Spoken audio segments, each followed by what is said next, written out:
we turn again, you'll see another one of my favorites. We'll get the Scott Monument, the National Galleries, and then the castle in the background too.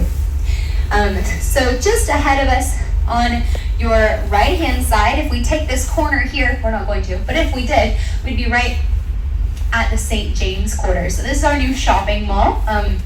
I don't know if you guys have explored it or if you've had a chance to. If you're like, oh, I don't want to go to Edinburgh to just go shopping. This one's a little different. It's pretty cool. It's got really, really excellent restaurants, very unique, one of a kind. So I do recommend stopping inside of here. My favorite restaurant in there is Bonnie and Wild.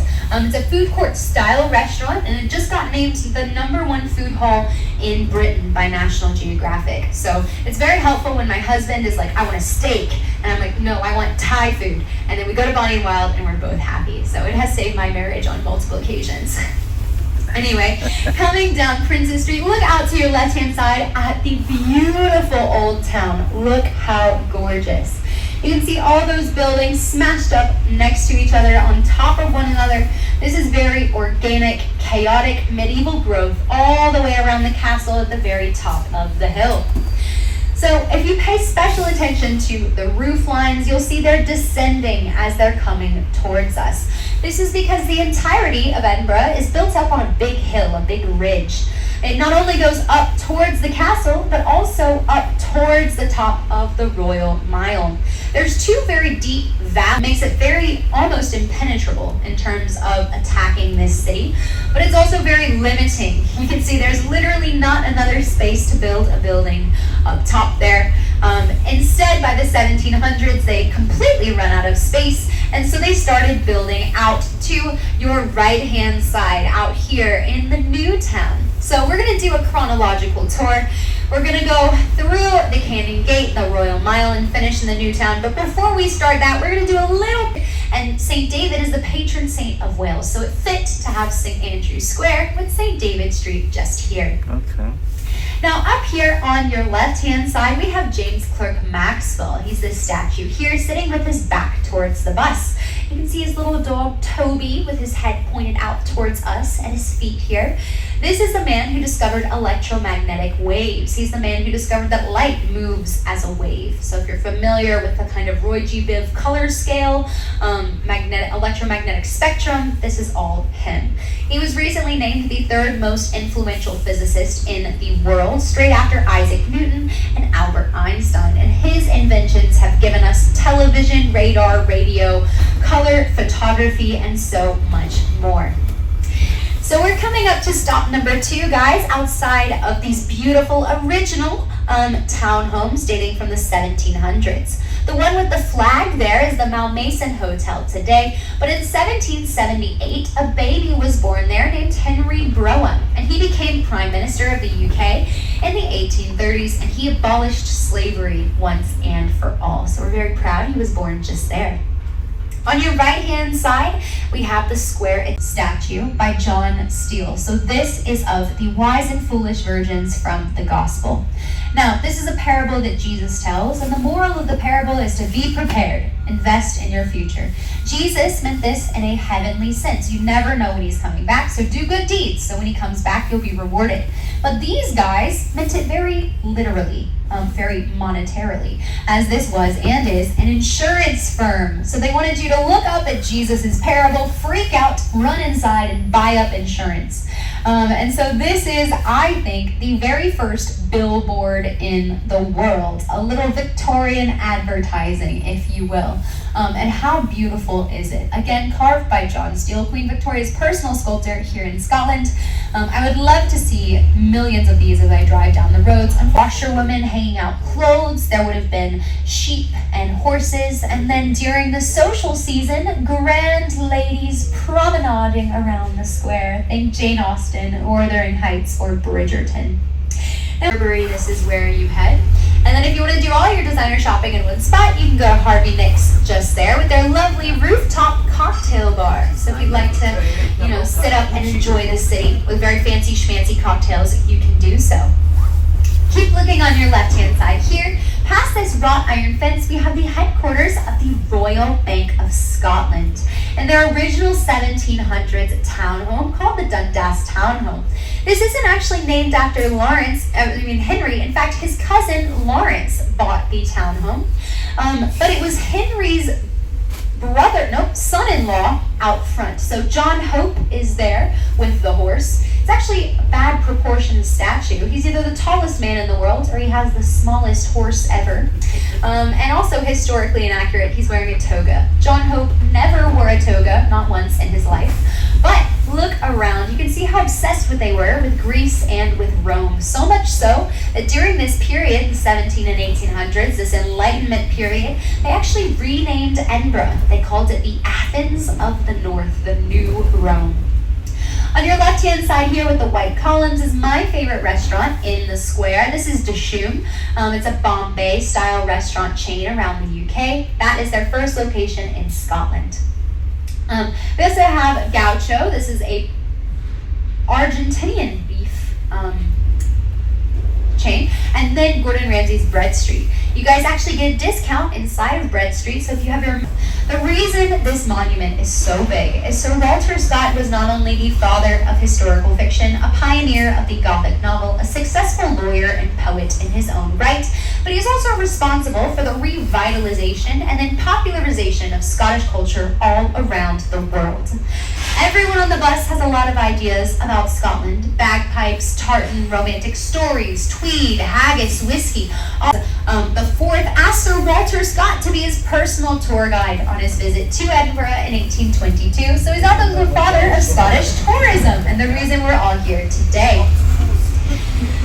Now, Sir Walter Scott's very first book was called Waverley, written in 1814, and if you look to your right-hand side, you'll see Waverley train station. This is the only station in the world to be named after a book.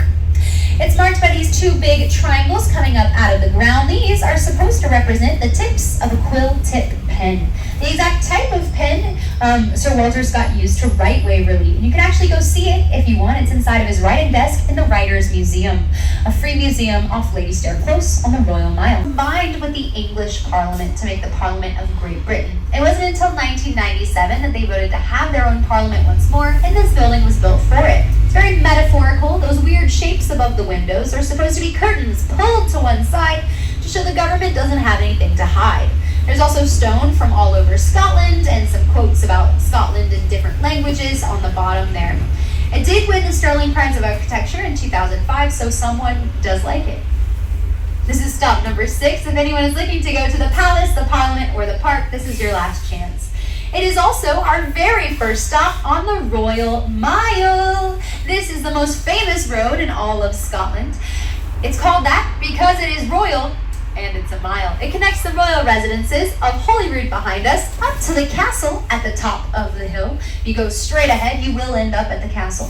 And it is roughly a mile long. It is a Scots mile, which in Scotland is the exact distance from the door of the parliament, of the palace up to the castle.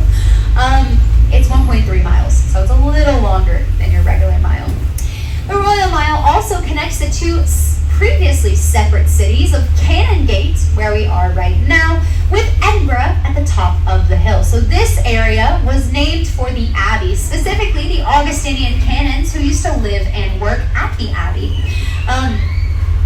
Canon is, for the Augustinians, and then gate is simply the way that you walk. So this is the Scots word for walk if you want to see the canons. On your right-hand side, look up to the top of Canongate Kirk, and you'll see a tiny golden deer with a cross between its antlers for David and the stag, all the way at the tippy top. That is the Royal Church. Where is the toll booth? So this was the city hall of the Canongate, an assembly hall. People paid taxes in here. At one point, it was a prison, but for all of you guys, in 1820, it was turned into a tavern. And if you guys head inside of here with your bus ticket, they will gift you free haggis! Yeah, I know everybody's so excited about haggis. Have y'all had it yet? No? Yes? No, you haven't. I don't want to. I think you should. It's very good. What about you? Have you had it? Y'all have to try it. It's free. Just go right there. No. All right. I don't eat sheep. Oh, okay. It's quite good. I enjoy it. Anyway, just ahead of us, if you look on your left-hand side, we have Chesil's Court with all of these arches. This is where Deacon Brodie, the inspiration for Dr. Jekyll and Mr. Hyde, was arrested. He robbed an exchequer's office just here. Now, he was a moral, upstanding citizen by day, a member of the locksmith. And he would take copies of his clients' keys, wait until they had left town, sneak in, unlock their doors with the keys that he himself made, and rob them blind.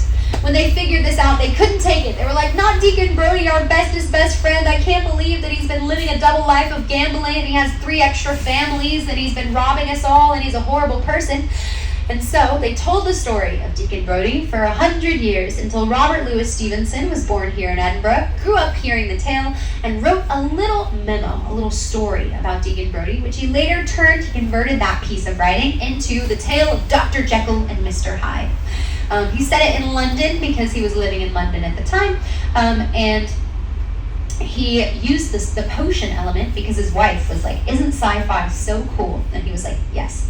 Now, Deacon Brodie has been turned into an Avenger as well, so the Incredible Hulk is based on Dr. Jekyll and Mr. Hyde, and then based on Deacon Brodie because of that. But you can go visit his workshop up ahead of us on the High Street of the Royal Mile. Is his very own workshop. It's one of the oldest shop fronts on the High Street, dating from the early 1700s. It is beautiful. Start your tour. We just passed through the Netherbow Port, the main gate of the city. On your right-hand side, this building covered in scaffolding is the oldest house on the mile, John Knox's house, dating from the 1470s.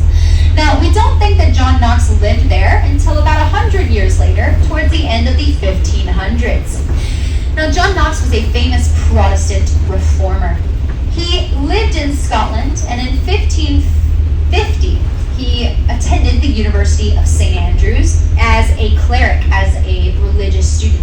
He got caught up in the Protestant revolt that was happening in St. Andrews at the time, and then the French went in there and they bombed the castle and they arrested all the Protestants and they put them on galley slaves. He was a galley ship slave until he escaped and he went to Geneva and he met up with people who liked John Calvin and his ideas, so he became a Calvinist. He came back to Edinburgh, and then in 1555, he turned this beautiful building in front of us with that gorgeous open dome into the first ever Presbyterian high kirk, because John Knox came back to Scotland and he founded the denomination of Presbyterianism. It's a Protestant denomination. I had John Knox's underwear on our heads. I know, but guess who else did? Wills and Kate, so good company.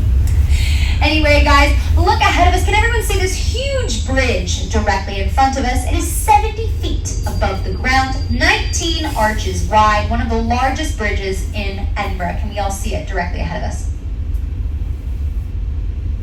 No, Claire, what are you talking about? This is obviously a road.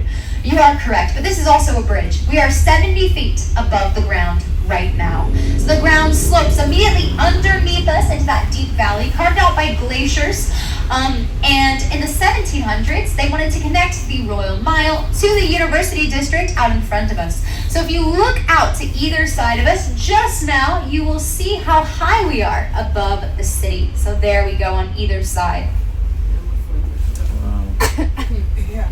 So we're now on top of the Cow Gate, which is named that because guess what? It was a gate and they brought the cows through. This is where they brought in the cows to be sold at the grass market, which we'll stop at in just a second. But right now we're going up to stop number 9. This is for Chambers Street. This is for the National Museum, for the castle, or for the Greyfriars Kirkyard. So if anyone would like to go to any of those 3, this is the spot for you. This is my personal favorite stop because I love the National Museum. On your left-hand side here, this is the Old College of Edinburgh University. It's their law school with that beautiful dome on top. But as we come down the street, look out at this gorgeous Victorian building just here. The foundation stone was laid by Prince Albert, Queen Victoria's husband, in his last ever public act. The entire hallway is supposed to look like the Crystal Palace in London. It's burned down since, so this is the closest that we're going to get. But this has everything you could possibly be interested in. History, music, fashion, industry, mathematics, planes, trains, automobiles. You can drive an F1 car. You can generate electricity. You can walk through Sir Walter Scott's living room. They literally took the living room, they picked it up, and they put it inside the museum. They did the same thing with Neolithic stone structures, Roman ruins. They have Dolly the sheep, the first cloned mammal inside of there, Mary Queen of Scots furniture. They have half of a particle accelerator, the entire interior of a lighthouse, Viking chess pieces. It is 6th oldest university in the English-speaking world, dating all the way back from the 1500s. 1800s and King James IV. Just a few of the people who have come through here are Charles Darwin, evolution, James Clerk Maxwell, radioactive waves, James Hutton, geology, Adam Smith, capitalism, David Hume, greatest philosopher in the English language, the great authors, Arthur Conan Doyle, J.K. Rowling, and so many more. This is Bristow Place, their main campus, and then just here, this gorgeous Italian-style building is McEwen Hall. This is where the students of the University of Edinburgh get hit on the head with a hat, but it doesn't have John Knox's underwear, so, go Saints. It's connected to the medical school just here on the left-hand side. This is history classrooms now, but it was built for medicine. Just a few of the medical inventions to come out of this university are the hypodermic syringe, surgical anesthesia, surgical antiseptic, the identification of the SARS virus, the hepatitis B vaccine, research for the COVID-19 vaccine, research for penicillin, and of course, Dolly the sheep, the first cloned mammal. You guys can go see in the museum. She's stuffed now. She spins. So if you don't want to eat haggis, you can kind of look at the sheep. Just past it, we have the Old Royal Infirmary, this beautiful building, Scots baronial, with those gorgeous turrets coming off the top. That building is actually where Sherlock Holmes was inspired. So a man named Joseph Bell used to work in there, and Arthur Conan Doyle was his aide, and Joseph Bell believed in deductive reasoning and observation and correct diagnoses. So Arthur Conan Doyle based Sherlock Holmes off of the real-life Joseph Bell, who lived and worked all around us just here. Coming up in front of us as we pass these lights, guys, everyone look kind of that way. There is going to be a wrought iron fence at the end of a corner of buildings. And then at the end of this fence, there is a street light. And then under the street light, there's a tiny dog statue. So it's a terrier, it's life-size. It's very small, but you gotta look at it because it's the most famous puppy dog in all of Scotland, Little Greyfriars Bobby. So we're gonna come up to it, let's see what's going on around it. Okay, there's people taking pictures. That lady's gonna go touch his nose. There's a lady with a green coat. That guy's taking a picture, can y'all see it? It's down there. There it is. It's gonna come around to the right-hand side. So there he is, he's down. He's got a shiny little golden nose. That girl in the black coat's taking a picture. There we go, there we go. There he is, little Bobby. So, Bobby and his owner, Jacques, lived here in the 1800s. There's rumors, they say Jacques was a policeman and that's why the dog was called Bobby, because policemen are Bobbies. Don't really know, but he died. And so Jacques was buried inside of this kirkyard to your left-hand side. And Bobby missed his best friend Jacques so much that he curled up and he sat down on his owner's grave. And he refused to move. They put him out of the graveyard, they said, no, you can't stay here. He would slip through those iron bars, and come morning, he'd be sat right next to his best friend, as close as he could possibly be to his owner. He sat there for the rest of his life. For 14 years, Bobby sat, kept watch. And so the people fell in love with this little terrier. They fed him every day. They gave him an engraved collar. They even made Bobby a citizen. Bobby the dog had voting rights before women did. And when he died, they buried him in the kirkyard so they could be together forever. It is the sweetest, sweetest story. So we're coming from the cow gate into the grass market where all of these animals were sold. So all of the cattle and grazing animals. This is stop 10 for you guys. Are you still wanting to get off just now? Okay, perfect. So it's at our stop is going to be towards the end. It's a little temporary stop down there. But Jason, we've got some people who are going to pop off just here.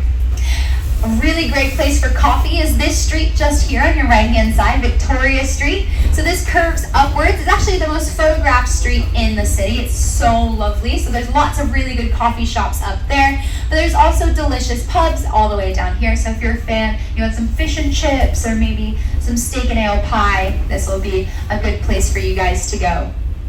Amazing. So just when we pass kind of this bus is the bus stop for the ground.